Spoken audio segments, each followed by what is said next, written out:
Hello everyone, आप सभी का स्वागत है मनीष एकेडमी यूट्यूब चैनल पर। कल की क्लास में हमने पढ़ा था पास्ट परफेक्ट कंटीन्यूअस टेंस के बारे में, जिसमें हमने अफर्मेटिव और नेगेटिव सेंटेंस के बारे में क्लियरली पढ़ लिया था। तो आज की इस क्लास में इंट्रोगेटिव सेंटेंस बाकी है, उसको आज हम कंप्लीट कर लेंगे, तब जाकर ये हमारा जो पास्ट परफेक्ट कंटीन्यूअस टेंस है वह कंप्लीट हो जाएगा। ये भी अभी तक आपने यदि वीडियो नहीं देखा है इसका पिछला वाला, तो उसको देख लीजिएगा, तब जाकर आपका जो ये पास्ट परफेक्ट कंटीन्यूअस टेंस है वो कंप्लीट हो पाएगा। क्योंकि आप केवल इंट्रोगेटिव पढ़ते हैं तो काम नहीं चलेगा, क्योंकि अफर्मेटिव और नेगेटिव भी हो सकता है एग्जाम में पूछ लिया जाए, तो उसको भी आप सभी को पढ़ना होगा। उसके लिए क्या करना है, प्लेलिस्ट में जाइए, वहां पर आपको वीडियो मिल जाएगा, तो उसको वॉच कर लीजिएगा। तो चलिए आज की क्लास को स्टार्ट करते हैं। आज की इस क्लास में हमें पढ़ना है इंट्रोगेटिव सेंटेंस। तो हेडिंग डाल देते हैं इंट्रोगेटिव सेंटेंस। इंट्रोगेटिव सेंटेंस, इसमें आपका स्ट्रक्चर क्या हो जाएगा उसको नोट डाउन कर लेते हैं। सबसे पहले स्ट्रक्चर देख लेते हैं क्या आएगा। तो सबसे पहले आएगा हेड, उसके बाद आएगा सब्जेक्ट, उसके बाद आएगा नॉट, उसके बाद में प्रयोग होगा बी, उसके बाद में मेन वर्ब की आईएनजी फॉर्म आएगा, मेन वर्ब की आईएनजी फॉर्म प्लस में ऑब्जेक्ट, उसके बाद में क्या आएगा, उसके बाद में आएगा सिंस या तो फॉर प्लस में टाइम। ये आपका स्ट्रक्चर हो जाएगा और लास्ट में हम क्वेश्चन मार्क लगाएंगे। ये आपका स्ट्रक्चर है जिसको आपको याद करने की बहुत ज्यादा जरूरत है, तभी आप ट्रांसलेशन को कर पाएंगे। क्या करेंगे, सबसे पहले हेड लगाएंगे, उसके बाद सब्जेक्ट का प्रयोग करेंगे। यदि बीच में नहीं शब्द आता है तो नॉट लगाइएगा, वरना क्या करना है उसको हटा देना है, यानी स्किप करके डायरेक्ट इसका प्रयोग करेंगे। सब्जेक्ट के बाद बीन का प्रयोग करेंगे, उसके बाद में हमेशा आईएनजी लगाएंगे, उसके बाद में ऑब्जेक्ट का प्रयोग करेंगे, उसके बाद सिंस या फॉर में से कोई एक लगाना है। सिंस कब लगाएंगे और फॉर कब लगाएंगे, यदि आपको कंफ्यूजन है, आप पहली बार इस वीडियो को वॉच कर रहे हैं, तो एक बार प्लेलिस्ट में जाइए, वहां पर आपको प्रेजेंट परफेक्ट कंटीन्यूअस टेंस होगा, उसमें क्लियरली बताया गया है कि सिंस और फॉर का प्रयोग कहां पर होगा, तो उसको आप सभी वॉच कर लीजिएगा, तो क्लियर हो जाएगा कि सिंस कहां लगाएंगे और फॉर कहां पर लगाएंगे। प्लस में टाइम और लास्ट में क्वेश्चन मार्क जरूर लगाएंगे। इसका दूसरा एक स्ट्रक्चर होता है जिसमें क्वेश्चन मार्क पहले आता है, यानी कि क्या, क्यों, कैसे, कब, किससे, ये क्या होता है बीच में आता है। जैसे हम कह सकते हैं कि मोहन सुबह से क्यों पढ़ रहा था, तो जो यहाँ पर क्यों वर्ड आया है ना वो बीच में आया है। हमने क्या कहा, मोहन सुबह से किताब क्यों पढ़ रहा था, तो क्यों जो वर्ड है वो बीच में आया है ना, तो क्या करेंगे, उस क्यों को सबसे पहले लिखेंगे, यानी क्वेश्चन वर्ड को क्या करेंगे, ट्रांसलेट करते वक्त सबसे पहले उसका प्रयोग करेंगे। आपको अच्छे से समझ में आ जाएगा यदि मैं स्ट्रक्चर यहाँ पे लिख देता हूँ तब, ठीक है। तो चलिए लिख देते हैं, क्वेश्चन वर्ड सबसे पहले आएगा, क्या आएगा, क्वेश्चन वर्ड, उसके बाद में क्या आएगा, उसके बाद में आएगा हेड, उसके बाद में आएगा सब्जेक्ट, उसके बाद नॉट का प्रयोग करेंगे, उसके बाद बीन का प्रयोग करेंगे, उसके बाद मेन वर्ब की आईएनजी फॉर्म आएगी, मेन वर्ब की आईएनजी फॉर्म, उसके बाद में क्या आएगा, उसके बाद में आएगा ऑब्जेक्ट, उसके बाद में सिंस या तो फॉर लगाएंगे, प्लस में टाइम लगाएंगे और लास्ट में क्वेश्चन मार्क।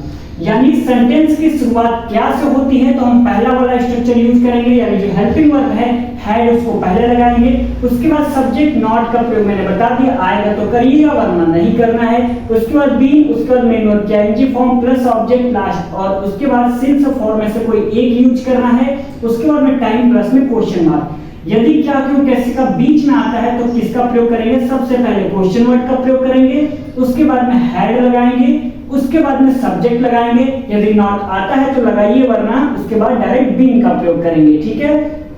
मेन वर्ब की आईएनजी फॉर्म, उसके बाद में ऑब्जेक्ट, उसके बाद सिंस या तो फॉर प्लस में टाइम, लास्ट में क्वेश्चन मार्क। चलिए एग्जांपल देख लेते हैं। इसका एग्जांपल क्या हो जाएगा, एग्जांपल ये हो जाएगा, वह रात से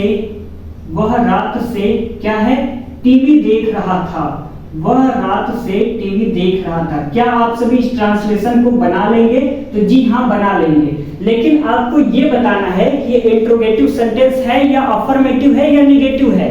तो यहाँ पर मैंने लिखा है वह रात से टीवी देख रहा था, तो ये आपका अफर्मेटिव सेंटेंस है। क्या है, अफर्मेटिव सेंटेंस है। यदि मैं लिखता है वह रात से टीवी नहीं देख रहा था, क्या है, नहीं देख रहा था। तो अब कौन सा आपका सेंटेंस हो जाएगा, तो ये आपका हो जाएगा निगेटिव सेंटेंस। कौन सा हो जाएगा, क्योंकि यहाँ पे नकारात्मक का बोध हो रहा है, तो यहाँ पे कौन सा सेंटेंस होगा, निगेटिव। यदि हम लिखते हैं क्या वह रात से टीवी नहीं देख रहा था, तो अब ये कौन सा टेंस हो जाता है। और मैंने अभी अभी बताया कि सेंटेंस की शुरुआत क्या से होती है, तो आपका कौन सा सेंटेंस होता है, तो वो आपका इंट्रोगेटिव सेंटेंस होता है। तो यहाँ पे क्लियर हो गया है कि ये आपका कौन सा सेंटेंस है, इंट्रोगेटिव सेंटेंस है। तो चलिए बनाते हैं इसको। तो यहाँ पर लास्ट में क्वेश्चन मार्क लग जाएगा, ठीक है। सबसे पहले किसका प्रयोग करेंगे, हेड का प्रयोग करेंगे। तो हमने हेड लिख दिया, क्लियर यहाँ तक। उसके बाद सब्जेक्ट लगाना है। तो कुछ बच्चे क्या करते हैं कि मैंने यहाँ पे क्या लिखा है ना, तो क्या का यहाँ सबसे पहले क्यों लिखते हैं व्हाट, क्या पहले लिखते हैं व्हाट, जबकि गलत है। क्या है, ये है गलत। मैंने बहुत बच्चों को देखा है, जब भी हम सेंटेंस की शुरुआत क्या से करते हैं, तो वो स्ट्रक्चर पे ध्यान नहीं देते हैं, डायरेक्ट क्या करते हैं, क्या के स्पेलिंग व्हाट लिख देते हैं। तो ऐसा है, आपको नहीं करना है। स्ट्रक्चर किस लिए लिखवाया जाता है, देखने के लिए ही तो। देखिए, उसके बाद याद कर लीजिए, बस, और कुछ नहीं करना है। लेकिन नहीं, हमें पहले लगाना है व्हाट। तो व्हाट है गलत, ठीक है। क्या से हमें कोई मतलब है नहीं। सबसे पहले किसका प्रयोग करेंगे, हेड का। तो लिख देंगे हेड। उसके बाद में सब्जेक्ट लिखना है। तो सब्जेक्ट हमारा वह है, क्या है, वह। तो वह की इंग्लिश होती है ही, तो लिखेंगे हैड ही। उसके बाद में नॉट का प्रयोग करना है। कहीं नहीं देखने को आ रहा है, तो यहाँ पर नहीं शब्द है, तो लिखेंगे हैड ही नॉट, ठीक है। उसके बाद में क्या लगाएंगे, बीन लगाएंगे। यदि आपको डाउट आ रहा है कि सर बीन कहाँ से आ गया है, तो भैया ऐसा है, स्ट्रक्चर यहाँ देखिए, बीन लगा हुआ है कि नहीं लगा है, नॉट के बाद बीन है, तो मैंने भी नॉट के बाद बीन लगा दिया है। कोई बात की प्रॉब्लम होनी नहीं चाहिए। उसके बाद क्या है, मेन वर्ब की आईएनजी फॉर्म है, तो देखना का होता है सी, या तो वॉच लिख लीजिए। हम चलिए वॉच लिख लेते हैं। क्या लिख लेते हैं, वॉच, WATCH। उसमें हम क्या करेंगे, आईएनजी ऐड कर देंगे, तो वॉचिंग हो गया।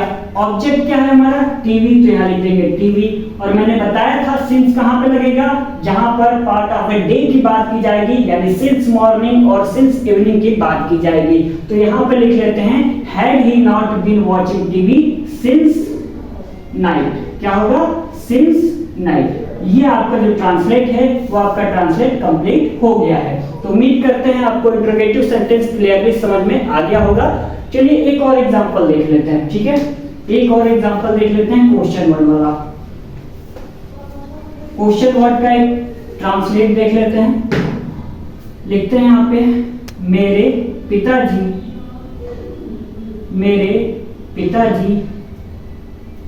सुबह से मेरे पिताजी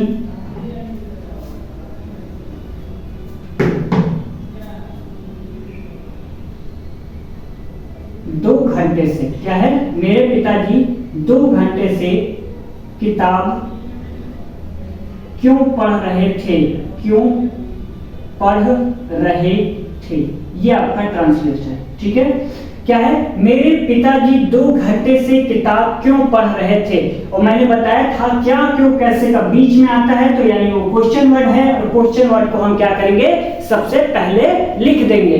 तो क्यों की इंग्लिश अब हम यहाँ पर पहले लिखेंगे। जो स्टूडेंट पहले वाले अभी जो मैंने सेंटेंस दिया था, ठीक है, उसमें व्हाट का यूज कर रहे थे, जो भी पहले लिख रहा था वो गलत था, ठीक है। क्या यूज करेंगे वहां पे, हैड।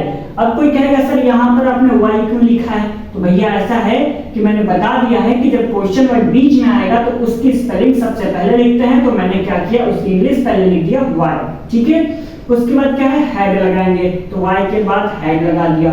उसके बाद क्या लिखना है, सब्जेक्ट का प्रयोग करना है, तो मेरे पिताजी, तो यहाँ लिखेंगे माई फादर, कंप्लीट। तो वाई हैड माई फादर। उसके बाद क्या है, नॉट कहीं दिख रहा है, नहीं शब्द कहीं है, नहीं है, तो चलिए नॉट को स्किप कर देते हैं। तो फादर बीन हो जाएगा। मेन वर्ब क्या, आईएनजी फॉर्म, तो यहाँ पे पढ़ना का हो जाएगा रीड, और इसमें करेंगे आईएनजी।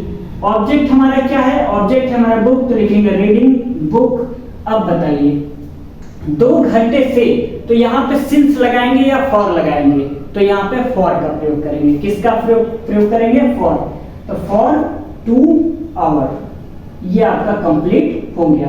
तो उम्मीद करते हैं ये जो आपको दो सेंटेंसेस जो ट्रांसलेट है वो मैंने दिया था वो आपको क्लियर समझ में आ गया होगा।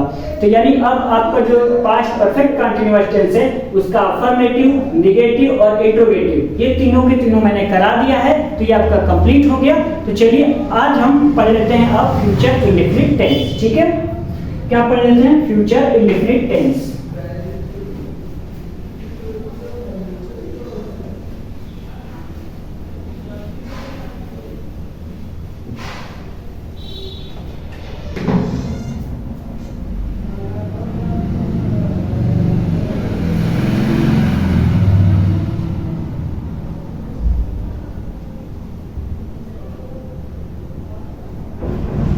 अब हमें पढ़ना है फ्यूचर इंडेफिनिट टेंस। देखिए इसकी पहचान क्या होती है। इसकी पहचान हमेशा ये होती है कि लास्ट में गा, गी, गे ये तीनों वर्ड आपको देखने को मिलेंगे किसमें? फ्यूचर इंडेफिनिट टेंस में। यदि आप सोच रहे हैं कि रहा होगा, रही होगी, ये सारे वर्ड आपको इस टेंस में देखने को नहीं मिलेंगे। केवल आपको लास्ट में क्या आएगा? गा, गी, गे ये सारे वर्ड आप क्या आएंगे? तो ये कौन से टेंस कहलाएंगे? तो ये आपके फ्यूचर इंडेफिनिट टेंस कहलाएंगे। और इसमें हमेशा वर्ब की पहली फॉर्म का यूज किया जाएगा। किसका? पहली फॉर्म का यूज किया जाएगा। ठीक है, तो चलिए इसको लिख लेते हैं। जिस वाक्य के